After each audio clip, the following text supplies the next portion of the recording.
Merry Christmas, everybody. So good to see you all here and to know we've got a whole bunch of you that are joining us online this evening. So glad that you're with us to celebrate Christmas. You know, I gotta tell you, Christmas Eve is kind of the one time all year that I kind of get nervous. I just gotta be real with you. I kind of get nervous about Christmas Eve, and it's not the crowd. I mean, we have more folks who are here on Christmas Eve than typically through the rest of the year, but I love the crowd. I feed off the energy of the crowd. It's not the kids in the room. I love having kids in the room with us. They bring a lot of their own energy, don't they? Now, in a few minutes, we're gonna have a lot of kids in the room, and we're gonna have a lot of fire in the room. And that does make me a little bit nervous, I will admit. And I'm also getting over a cold, so I'm a little nervous about how my throat is gonna hold up through both of these sermons. But I gotta tell you, when I really think about why Christmas, preaching on Christmas kind of makes me nervous, it's because there's this story that has lived on for years, literally decades, 5 decades in my family's collective memory, of a sermon that my dad preached at Christmas called No Room in the Inn. And apparently he said no room at the inn a lot of times through that sermon. Apparently he liked to repeat himself the way that I do. And apparently this sermon was a real dud of a sermon, right? I mean, it's gotta be something of a dud of a sermon to live on in the collective memory of the family for 5 decades. This was a really dud of a sermon. And so through the years, the way that I could always tell how my sermon went with my mom is that she would say, well, it wasn't a no room in the inn sermon, right? So I have that story that just sort of lives in the back of my head, and I'm always nervous about preaching a dud on Christmas Eve. So the title of my sermon tonight is No Room in the Inn. Oh, no, just kidding. I will not be preaching a no room in the inn sermon ever as pastor of Irving Bible Church. But you know what, we often talk or we hear a lot during the Christmas season, this little phrase, Jesus is the reason for the season, right? It's ubiquitous in Christian circles during this time of the year. Jesus is the reason for the season. And there's an important sentiment to that connects with the idea that we need to remember that it's not all about Santa and gifts and parties and family, but ultimately it's about Jesus.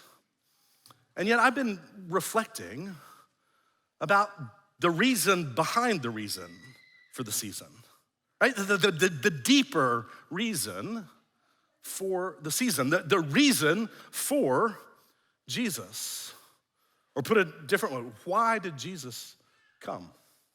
And of course, theologians write volumes about that question. You can't provide an exhaustive answer in one sermon, but I want to hit on a little bit tonight. The reason behind the reason for Jesus. Why did Jesus come? And at least part of the answer to that question is to reveal to you, to me, to the whole world, the very nature and character of God. Jesus came that first Christmas to reveal the nature and character of God. Or to say it differently, Jesus came to heal your image of God.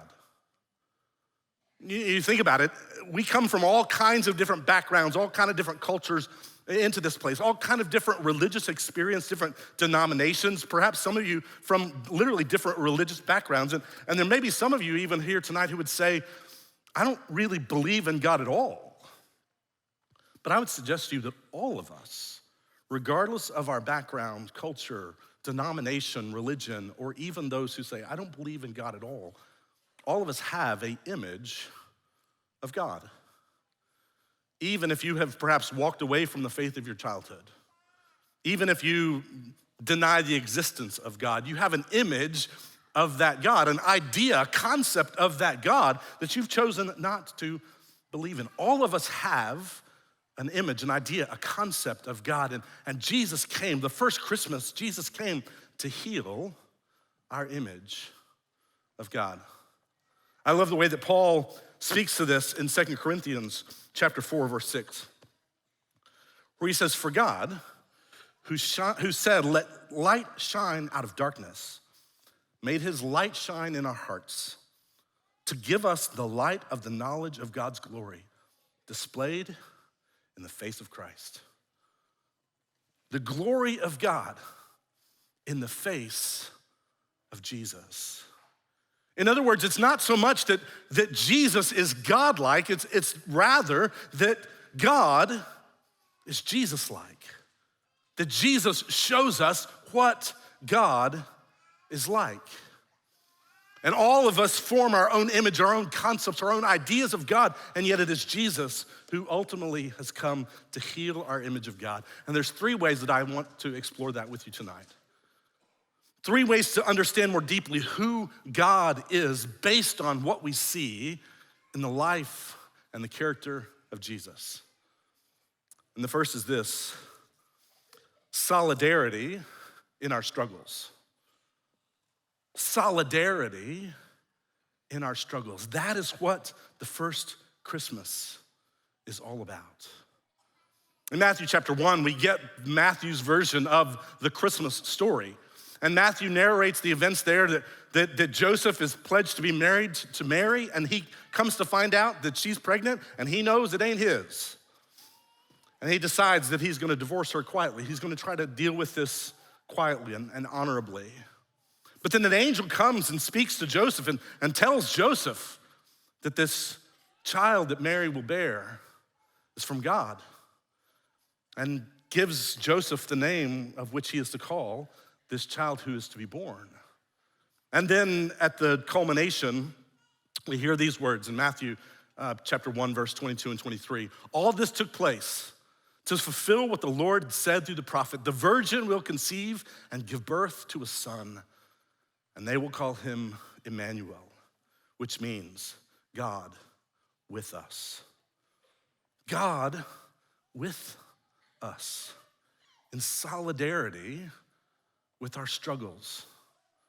I love the words of theologian Gabriel Fakra, who says this about Jesus. He says, from the genuine pangs of his birth, through his suckling at Mary's breast and diapering at her hand, to the stomach hungers and aching arms in noonday in Joseph's carpenter shop, to the dusty and dirty feet and sweaty limbs of his Galilean pilgrimage, and finally, the hemorrhaging side and parched lips and agonizing death, he truly shared our common lot.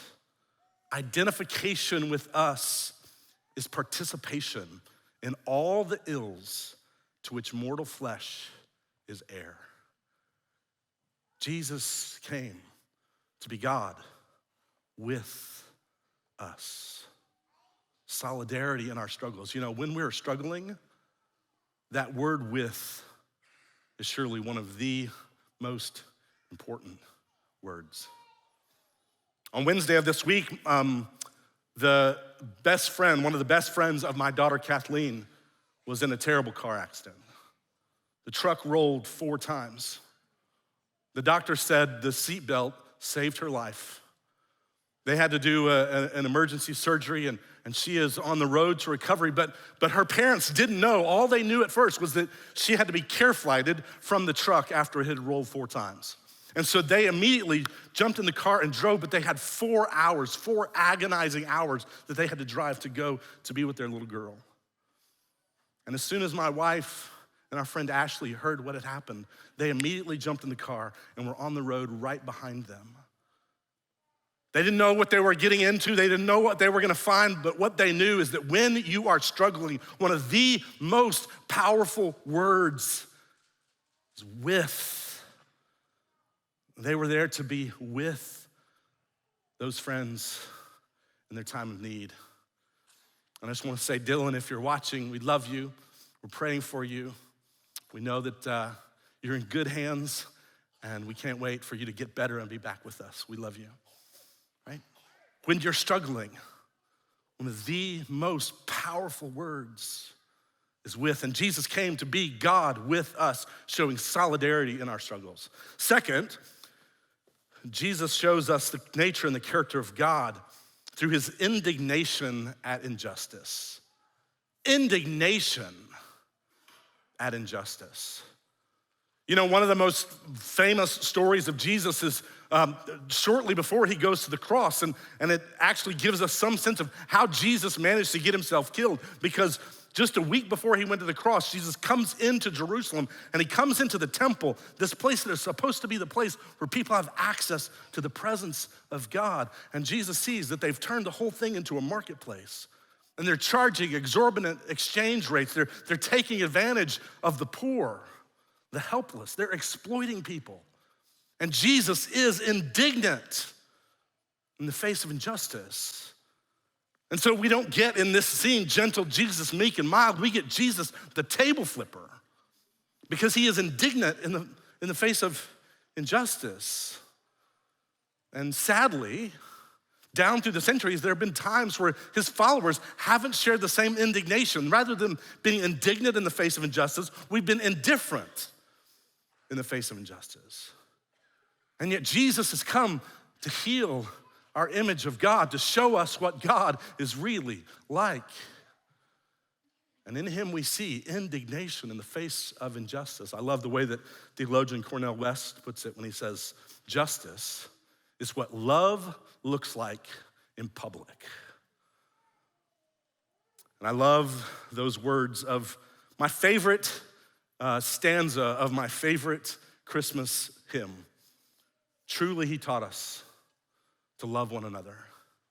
His law is love and his gospel is peace. Chains shall he break, for the slave is our brother, and his name all oppression shall cease. Jesus came to bring the end of oppression, and one day when he comes again, oppression will be done away with fully and finally, and yet we, as God's people, are called to be those who anticipate that day in our own. That we too should be those who have indignation in the face of injustice. This tells us what God is like. Solidarity in our struggles. Indignation in injustice. And then finally, that we see in Jesus mercy for our shame. Mercy for our shame. What is God like? He is rich in mercy. There's a story that's told in John chapter 8. I will keep it PG-13 with the young people in the room, but it's a powerful story of a woman who is caught in her most deep moment of shame. Right? This is her very worst moment. And she's caught, and she's exposed. She is publicly dragged before Jesus. And these religious leaders who have gone around looking for people that they could find caught in sin, right? They've become the self-appointed morality police, now make her a pawn in their game, because they drag her before Jesus, throw her down in front of him and said, what do we do with her? The law of Moses says we should stone her, but they also knew that the law of Rome said that right, that ability had been taken from you. And so they're trying to trap Jesus. Either you go with the law of Moses and you deny the law of Rome, or you go with the law of Rome and deny the law of Moses. They're trying to trap him. And of course, if you know the story, you know what comes next. Jesus bends down and he begins to write in the dirt with his finger. We don't know exactly what Jesus writes, but he stands again and he says, tell you what, anybody who's here who has no sin, you throw the first stone. And then he goes back down and continues writing. Now we need to use our imagination for a moment at what it must have been like for that woman. This is her deepest place of regret, her darkest moment of shame. And she has now been publicly exposed, and she realizes her life is on the line. She has to be terrified, right? Her heart is beating out of her chest. What's gonna happen? She's looking down at the ground, just covered with shame. But what she doesn't realize is that one by one, after Jesus' words, the men depart, leaving her there alone with Jesus.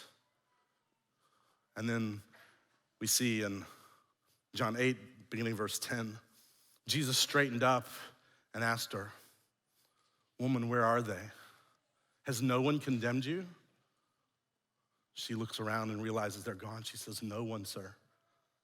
"Then neither do I condemn you. Go now and leave your life of sin." Jesus' response to her deepest moment of regret, her darkest moment of shame, is, "I do not condemn you." Once again, tragically, down through the centuries, while Jesus has led with, "I do not condemn you," the church hasn't always been so prone to lead with that. We want to be a church that leads with, "I do not condemn you." Now, to be sure, Jesus goes on to say, "Go and leave your life of sin." But his first disposition in the face of her shame is mercy. "I do not condemn you." And when you examine your own heart, you examine your own life, you consider your greatest regret. You consider your deepest shame, your worst moments that you would never want to be drug out and publicly exposed to all. Just know that Jesus, in that regret, in the face of that shame, says to you, "I do not condemn you." He lavishes his extravagant grace on us, even in our worst moments. Solidarity in our struggle, indignation at injustice, but mercy with our shame. Friends, Jesus is the reason for the season, and let's not forget that. We can get so caught up in everything going on around us and forget to focus our attention on Jesus. Jesus is the reason for the season, but what is the reason for Jesus? Jesus came to reveal the nature and character of God to you, to me, to the world. Jesus came to heal whatever image of God it is you hold that is not him.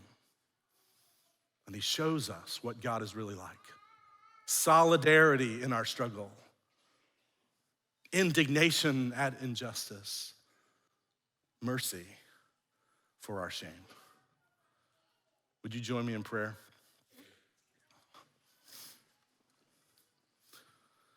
Our Father, on this Christmas Eve, we contemplate your Son coming into our world, the incursion of love into the darkness of this world, and that he came to show us what you are like, the glory of God revealed in the face of Jesus. That face that the shepherds saw on the night of his birth, that face that the centurion saw as he hung upon the cross. The glory of God revealed in the face of Jesus, showing us solidarity in our deepest places of struggle, indignation at the face of injustice, and mercy for our shame. Thank you. Thank you, thank you. Our response to you tonight is just to say thank you for Christmas. Thank you for Jesus. Thank you. We celebrate him tonight. We celebrate your great love, the light of the world. And we pray all this in his name. Amen.